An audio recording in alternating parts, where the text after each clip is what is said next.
Halo, Assalamualaikum warahmatullahi wabarakatuh. Sekarang kita bertemu untuk pembahasan selanjutnya mengenai regresi. Eh, yang akan dijelaskan kali ini adalah tentang pendahuluan tentang regresi. Kenapa? Karena analisis ini merupakan sebuah analisis yang paling sering digunakan saat ini karena dari kemampuannya untuk memprediksi, kemudian juga memperlihatkan hubungan sebab akibat dan juga interaksi antara banyak variabel sekaligus untuk melihat bagaimana dia dalam meramalkan sebuah variabel tergantung. Karena ini sifatnya pendahuluan, maka insya Allah nanti yang dijelaskan sini adalah hanya dasar-dasarnya. Eh, untuk menjelaskan regresi lebih lanjut, itu butuh lebih dari satu pertemuan. Semoga bermanfaat. Ini adalah prinsip model regresi, di mana dia bisa mengukur sejauh mana sebuah atau mungkin lebih variabel bebas mampu memprediksi atau meramalkan sebuah variabel tergantung. Ya, kemampuan prediksi ini tidak dimiliki oleh analisis yang lain.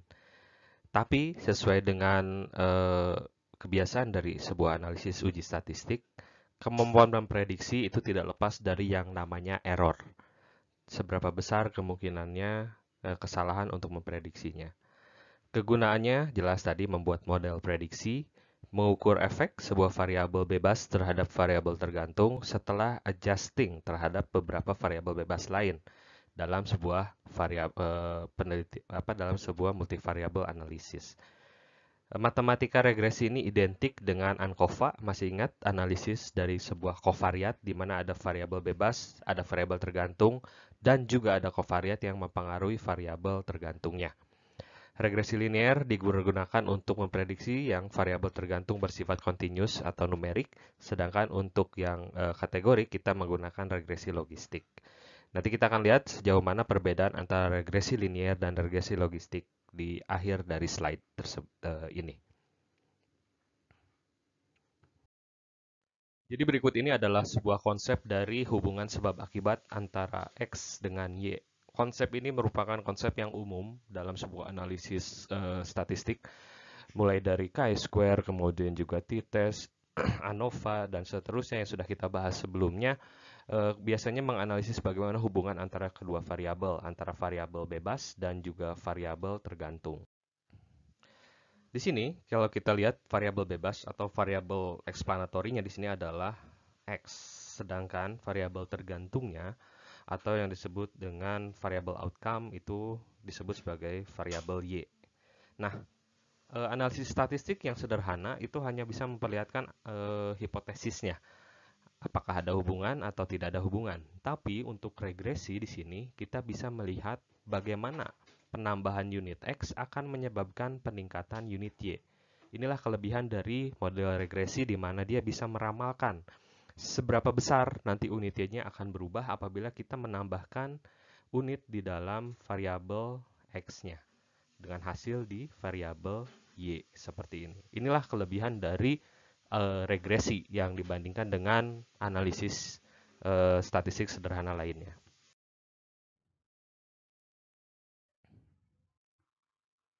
Ini yang disebut dengan variabel bebasnya, ya. Kemudian di sini ada variabel tergantung yaitu berat badan dan juga ada tinggi badan sebagai variabel kovariat. Dalam ANCOVA ini sudah disebut sebagai variabel kovariat, tapi dalam regresi kita sebut sebagai variabel bebas lain.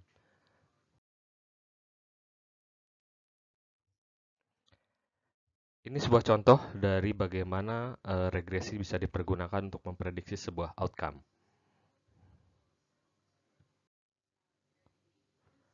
Ini adalah sebuah mobile command vehicles atau kendaraan yang bisa dijadikan pusat komando.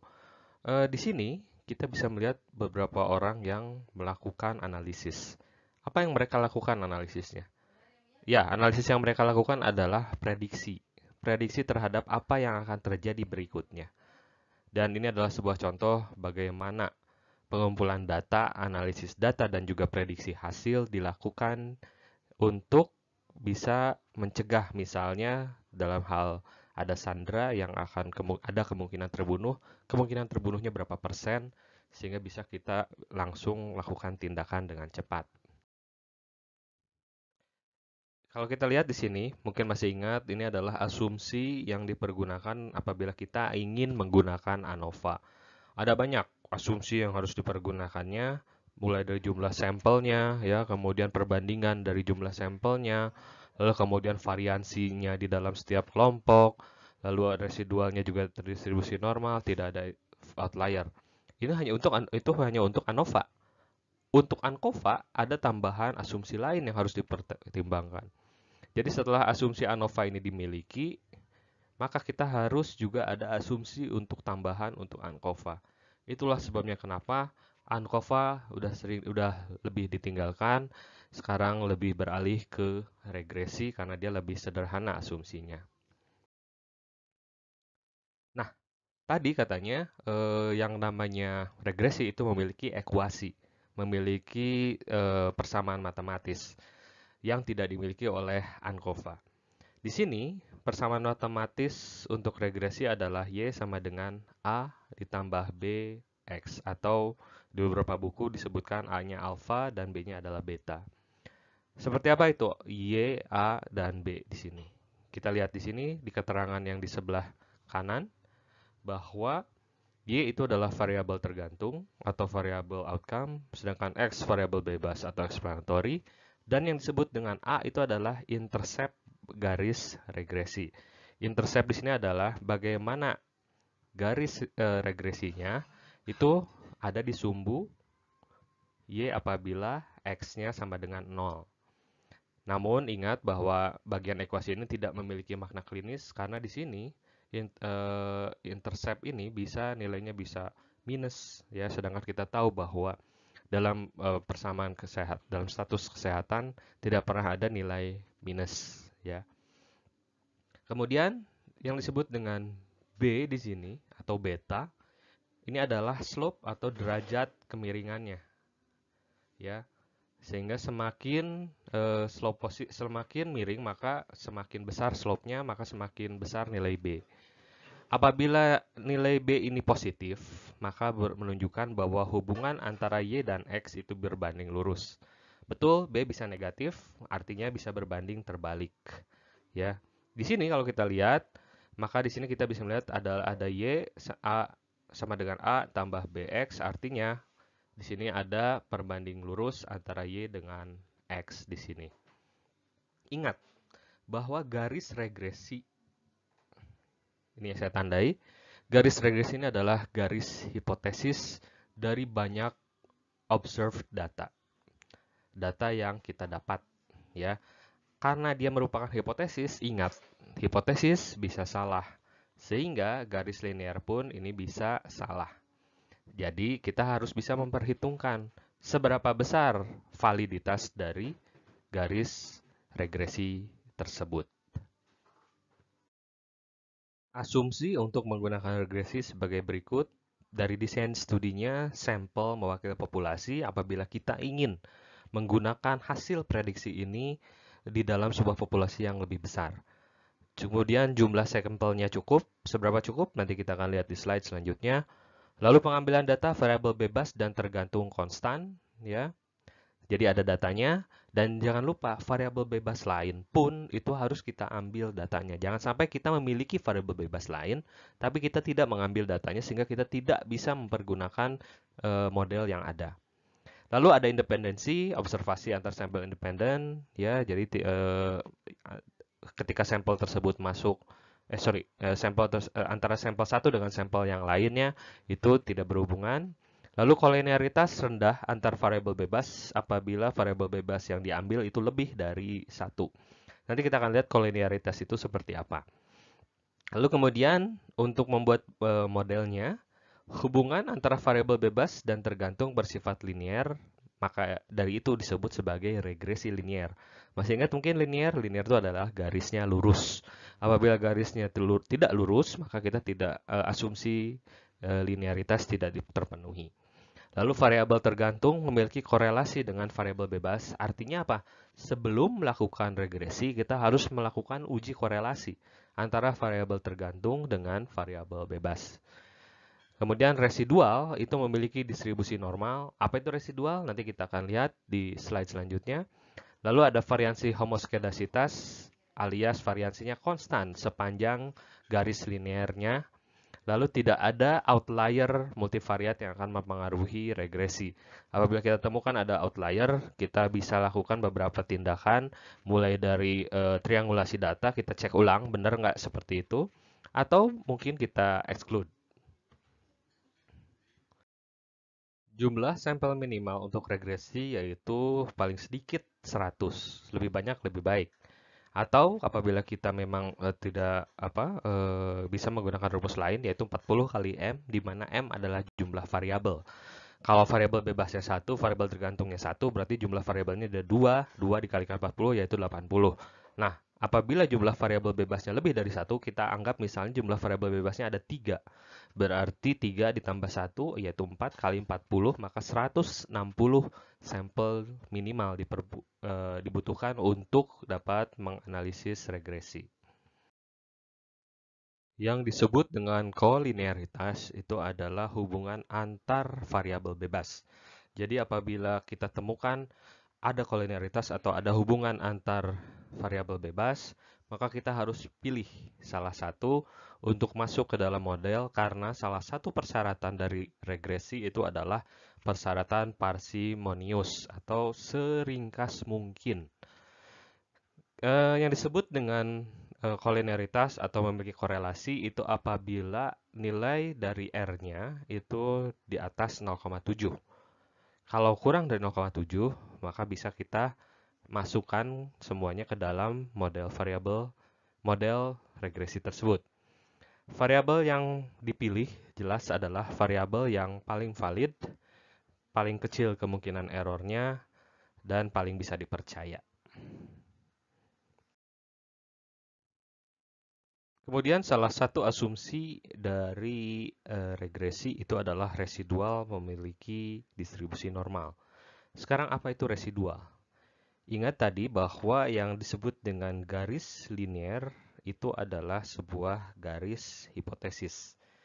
Garis hipotesis ini yang merah panjang, ini adalah garis hipotesis yang dipasangkan secara matematis oleh komputer.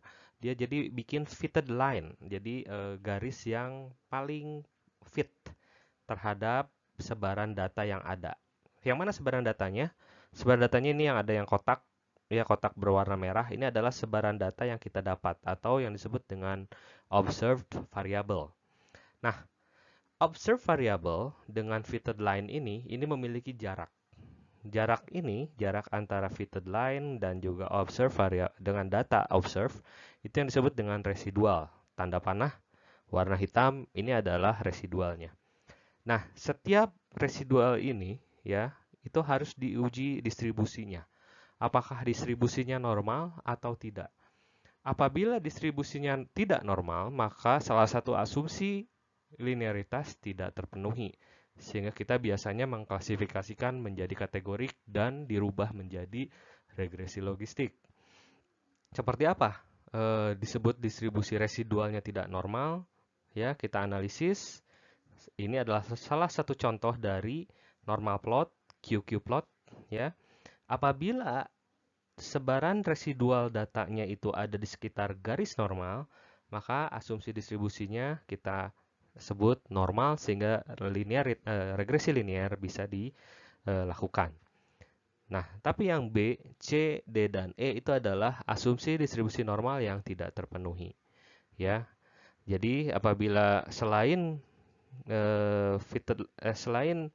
data yang berada residualnya di sekitar garis normal, kita tidak bisa menggunakan regresi linear. Itulah yang disebut dengan residu.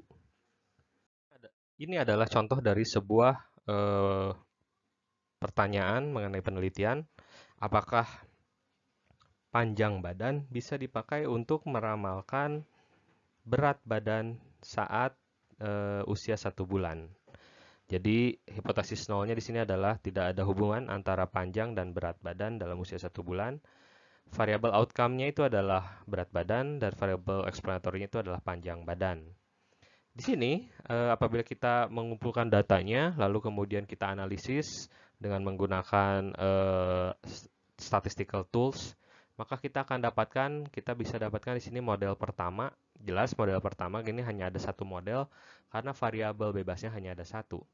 Kita akan nanti dapatkan hasil korelasi atau yang disebut dengan R. Masih ingat mungkin bahwa nilainya bisa berkisar dari 0 sampai 1.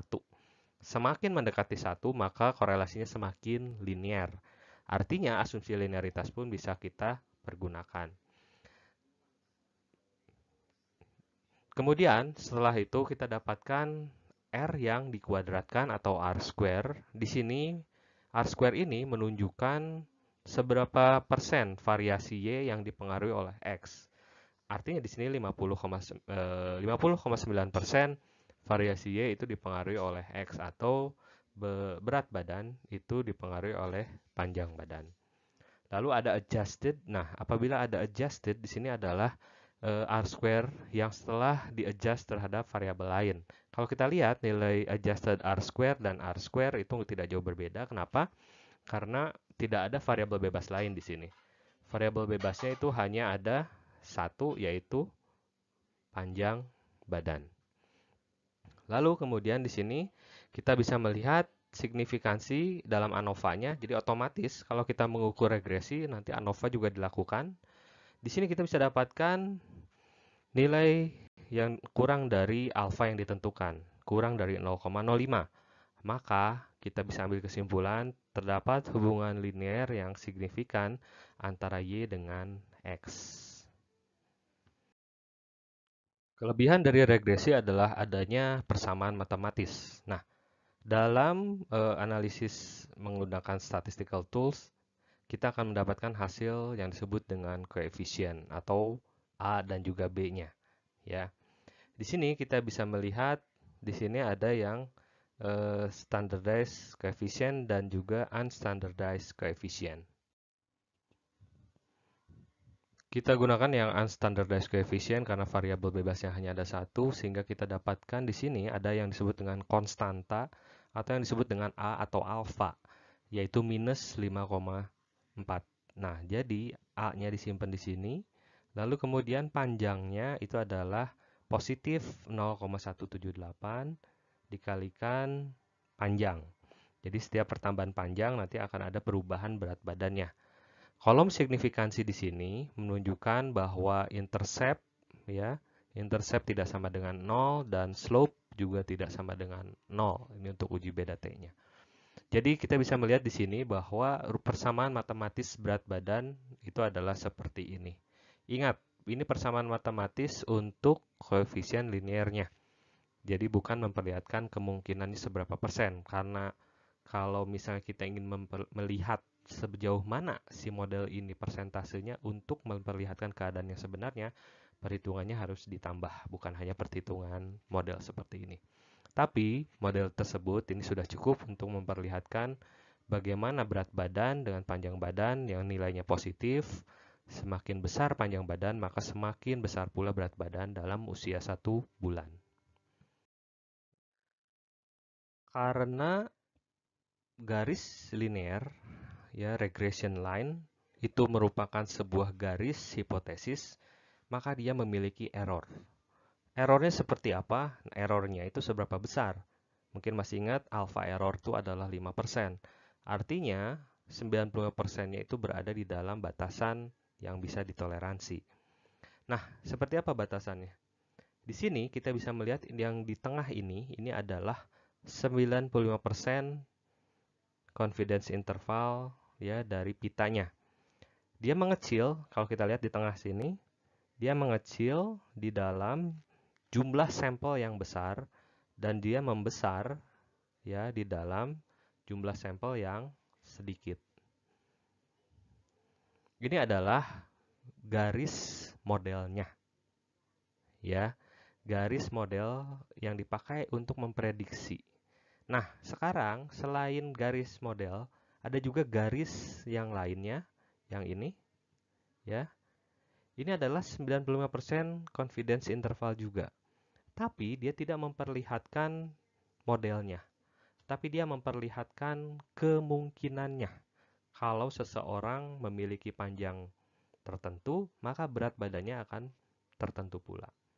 Jadi di sini kita bisa melihat ada dua garis, yaitu garis untuk modelnya yang ini, dan juga ada garis untuk prediksinya. Ingat tadi bahwa regresi itu tidak lepas dari yang namanya memprediksi. Boleh tidak dipergunakan bukan untuk memprediksi, hanya untuk melihat hubungannya. Boleh, tidak masalah, ya. Jadi kita hanya menggunakan yang ini saja. Tapi sayang kalau misalnya kita tidak memprediksi, karena kelebihan dari regresi itu adalah untuk melakukan prediksi. Di awal dijelaskan mengenai variabel kovariat atau variabel bebas lain. Variabel bebas lain ini yang disebut dengan variabel bebas yang multiple, lebih dari satu, ya. Maka yang asalnya simple regresi tadi akan berubah menjadi multiple regresi. Persamaannya berubah menjadi tergantung dari jumlah variabel bebasnya. Di sini ada X1, ada X2, dan ada X3, dan seterusnya. Artinya kalau misalnya sampai 3 berarti ada 3 variabel bebas, 4 variabel bebasnya ada 4, dan N. Bisa panjang, bisa banyak. Ya, analisis multiple ini dilakukan setelah analisis univariat dan bivariat. Ingat tadi bahwa variabel bebas dengan variabel tergantung itu harus memiliki hubungan, harus memiliki korelasi. Kalau tidak memiliki korelasi, maka kita exclude, kita tidak masukkan ke dalam penelitian modelnya. Menghilangkan variabel bebas sebelum analisis multiple tidak hanya berdasarkan korelasi, tapi juga bisa berdasarkan plausibilitas secara biologis. Apa itu plausibilitas secara biologis? Jadi secara patofisiologi, memang faktor risiko itu berperan terhadap masalah kesehatannya, misalnya seperti itu. Meskipun nilai korelasinya kecil, tapi apabila secara biologis dia kuat, maka mau tidak mau harus dimasukkan ke dalam modelnya. Salah satu syarat parsimoni yang tadi sudah dijelaskan tetap ada di dalam variabel bebas, ya. Sehingga yang kita harapkan di sini adalah model dengan variabel bebas yang paling kecil, paling sederhana, namun dengan variasi yang paling besar atau yang disebut dengan robust. Jadi ini ya, robust dan parsimoni itu adalah syarat dari regresi. Model matematisnya maka akan dilihat seperti ini, yaitu unit Y akan dipengaruhi unit X1 apabila X2 dan lainnya dalam keadaan konstan. Jadi yang paling pertama ini biasanya yang kita pilih sebagai variabel bebas utama atau variabel bebas yang diketahui paling memiliki pengaruh dengan terhadap Y ini. Karena variabel bebasnya ada lebih dari satu, maka ada kemungkinan selain kolinearitas, tadi kolinearitas sudah dihindari, ya, ada juga kemungkinan yang disebut sebagai interaksi dari variabel bebas yang ada. Apa itu interaksi? Interaksi itu nama lainnya adalah efek modifier. Mungkin masih ingat tentang di slide maaf di presentasi sebelumnya mengenai confounding dan juga variabel interaksi. Variabel interaksi di sini adalah yang disebut dengan efek modifier, ya, sehingga bisa menyebabkan perbedaan hubungan dalam setiap stratanya. Kita bisa buktikan dalam setiap strata, interaksinya biasanya seperti ini, bila ada persinggungan antara garis linear, ya, kemudian juga perbedaan slope yang besar. Persinggungan antar garis linear, kita contohnya di sini dilihat di grafik yang satu, dan kemudian juga di grafik yang kedua. Di sini, di figur 6.6, kita bisa melihat di sini nilai perbedaan slope-nya, ya, kita bisa melihat perbedaan slope-nya sejauh mana besarannya. Masih ingat mana yang intercept, mana yang slope? Ya, betul. Slope itu ada di sini, ya, dan di sini, alias kemiringan dari garis linearnya, ya, kemiringan antara ini dan ini. Kita lihat di sini, ini adalah bagaimana kita melihat hubungan antara panjang badan dengan berat badan, ya, dalam strata jenis kelamin. Strata jenis kelamin ada pria dan ada wanita. Kalau dilihat dari sini, Intercept-nya di sini, slope-nya, slope untuk di kelompok laki-laki itu adalah 0,19. Sedangkan slope di kelompok perempuan itu adalah 0,13. Selisihnya sekitar 0,06 ya. Artinya apa? Kemungkinan di sini ada interaksi antara panjang badan dengan tinggi badan setelah dilakukan adjusting terhadap jenis kelamin. Artinya apa? Ada variabel baru yang disebut dengan variabel interaksi. Variabel interaksi ini harus masuk ke dalam modelnya. Ya. Jadi ada interaksi antara panjang badan dan juga gendernya. Berbeda dengan misalnya kalau kita lihat di sini misalnya ada head circumference ya, jadi lingkar kepala terhadap berat badan. Di sini slope-nya itu 0,3 dan di sini adalah 0,20. Maka kalau kita lihat perbedaannya di sini, ini juga ada perbedaan yaitu sekitar 0,1. Nah, perbedaan 0,1 pun itu kita bisa masukkan ke dalam model berikutnya, yaitu di sini ditambah, bukan hanya ada gender, tapi di sini juga ada length dengan head circumference. Head circumference dengan jenis kelamin interaksinya. Jadi ada dua interaksi yang harus dimasukkan ke dalam model ini. Bentuk dari regresi yang lain yaitu disebut dengan logistik regresi. Di sini berfungsi untuk memprediksi faktor resiko. Faktor resikonya berupa odds ratio. Di sini variabel tergantungnya berupa kategori biner, ya, nominal, hanya ada 2. Kemudian paling baik variabel bebasnya adalah kategori biner juga, walaupun boleh juga variabel continuous asal memenuhi asumsi untuk logistik regresi. Kemudian ada bentuk lain yang disebut dengan conditional logistik, itu dipergunakan apabila pengukuran subjeknya berulang, tadi tidak independen. Lalu kemudian jumlah sampel minimalnya yaitu jumlah kategori dikalikan dengan jumlah kategori lain, paling baik kalikan 10, paling baik 20. Kalau jumlah kategorinya, jumlah variabel bebasnya ada lebih dari 1, maka jumlah kategori dikalikan jumlah kategori dan dikalikan jumlah kategori lagi. Sama dengan jumlah minimal untuk uji chi-square. Nah, apa itu odds ratio? Odds ratio ini kita lihat di sini ya. Odds ratio itu ada nilainya itu bisa dari 0 bisa sampai ke tidak terhingga. Apabila nilai odds ratio 1 artinya tidak ada faktor resiko antara pajanan dengan exposure, antara variabel bebas dengan variabel tergantung. Kalau odds ratio-nya kurang dari 1, maka yang disebut dengan faktor protektif. Artinya, faktor resiko tersebut bukan menjadi faktor resiko, malah dia melindungi, jadi faktor protektif. Sedangkan kalau lebih dari 1, maka dia berupa faktor resiko. Artinya kalau memiliki faktor tersebut, maka dia memiliki kemungkinan untuk jadi sakit. Ini asumsi yang harus dipenuhinya, ya. Beberapa asumsi mirip dengan regresi linear, ya. Ada kolinearitas dan seterusnya, robust parsimony dan seterusnya. Apa itu odds ratio? Ya, odds itu adalah perbandingan antara munculnya peluang dengan tidak munculnya peluang.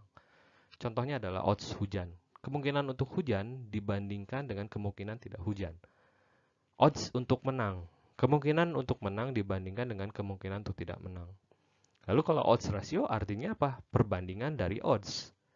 Ya, antara odds terpajan dan odds tidak terpajan. Jadi, di sini kita pergunakan terutama apabila variabel bebasnya itu adalah variabel berjenis kategorik. Kalau variabel tergantungnya sudah jelas, pasti dia kategorik. Interpretasinya sama dengan linear regresi, ya, berbedanya tadi tidak ada asumsi linearitas yang harus dipenuhi untuk logistik. Hasilnya berupa odds ratio. Tadi odds rasionya lebih besar dari 1 atau kurang dari 1. Contoh di sini adalah bagaimana faktor risiko untuk asma terjadi di anak. Faktor risikonya ada 3. Jenis kelamin, lalu kemudian respiratory infeksi, dan alergi terhadap tungau di rumah. Nah, di sini odds ratio yang kita dapat ini ada dalam bentuk kotak ini. Ya. Ingat bahwa yang namanya analisis statistik memiliki error. Errornya adalah 5%. Artinya, nilai sebenarnya ada dalam 95% rentang ini. Kalau misalnya 95% confidence intervalnya mencakup ada angka 1 di sini, ya, ini kan karena garis 1 nih, ya. Ini garis 1. Kemudian di sini kadang dia jadi faktor. Di sini kan kalau lebih besar dari 1, ini yang disebut dengan faktor resiko. Kalau di sini, kalau sama dengan 1, tidak ada hubungan. Kalau misalnya kurang dari 1, itu justru malah menjadi faktor pencegah. Artinya apa? Inkonsistensi dari hasil penelitian. Artinya bahwa gender di sini ini bukan merupakan faktor resiko. Ya, tidak ada hubungannya karena di sini mencakup angka 1. Beda dengan respiratory infection dan juga allergic to house dust mite. Di sini 95% confidence intervalnya tidak mencakup angka 1, apalagi alergi terhadap tungau. Sehingga model yang bisa kita masukkan itu kita bisa menginclude, bisa memasukkan respiratory infeksi dan juga alergi terhadap dust mite sebagai faktor risiko dari asma. Nah, apakah gender bisa diambil sebagai faktor risiko? Ingat tadi bahwa analisis statistik ini adalah korelasi antara faktor risiko dengan penyakit, antara gender dengan asma. Apabila secara patofisiologi gender memang menjadi faktor risiko dari asma, maka meskipun nilainya tidak signifikan, tadi ingat alasan tidak signifikannya karena inkonsistensi, walaupun tidak signifikan, maka dia tetap harus dimasukkan ke dalam model, walaupun tidak signifikan. Nah, seperti itulah model regresi. Ya, semoga bermanfaat. Pasti ada pertanyaan, silahkan tanyakan di komen di bawah. Itu saja yang bisa saya sampaikan. Semoga bermanfaat. Wassalamualaikum warahmatullahi wabarakatuh.